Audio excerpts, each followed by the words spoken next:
people living in the IT era. Today we're gonna build a positive online presence by optimizing your social media profiles.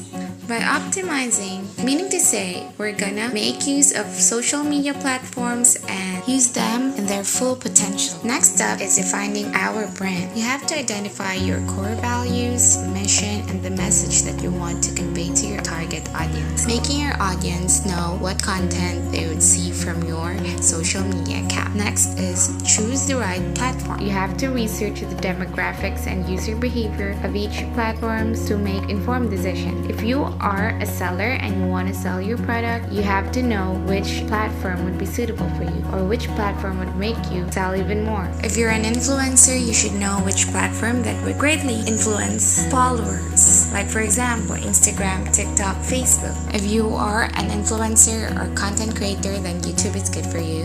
And then if you're a musician, Spotify is the best. However, there are more platforms that you could use. Those are just examples. Next is the bio. Your bio should always be compelling, as it is the first thing or the first phrases they would know or they would see in your profile when they visit. So it has to be compelling, engaging, and concise for a great first impression. You have to include keywords that are related to your content, and you should update it regularly. Next up is choosing the right profile picture. Choose a high quality picture that would represent your brand accurately. You could even use your logo if you have. Then optimize your username and handle. It should be easy to remember and related to your content so that your followers can post and easily tag you or your account. Then you have to develop a content strategy, and you have to stick with that single content, but in a different way, whether it be educational, entertaining, or advertising, as long as it resonates your content.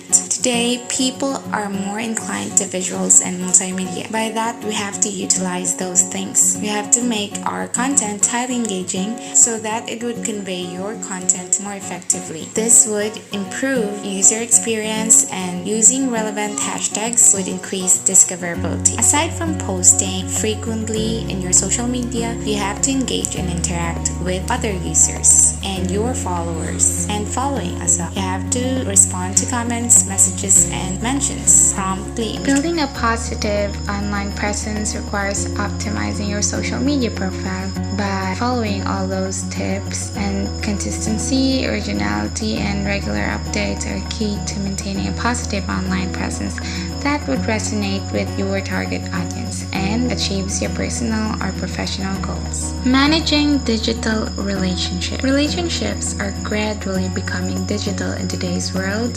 Social media made conversations with people quicker and easier with the internet.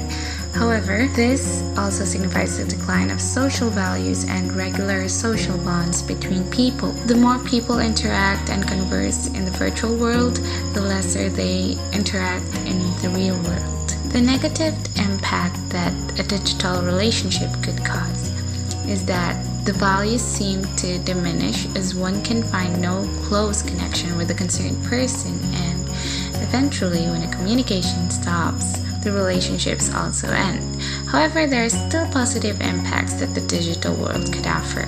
Online conversations require a gadget and an internet connection, and as long as one has the time to chat and call, one can stay connected with their loved ones wherever they are. Before, photographs were sent through post, and it would take a long time to reach the recipient. Now, with fast internet and functioning gadgets, it would only take a minute or two to send your photos or videos to your friend or family, saved in a cloud, and one can have online photo albums. We could also learn about relationships from experts like gurus, and you can find their accounts on social media platforms everywhere. Just find the right expert that would suit your interests. That would probably help you about your online or digital relationships. There are also uncountable disadvantages of having a digital relationship, and it's like having unrealistic expectations, which would lead someone to overthinking things that may be true or may not be true at all. Oftentimes, when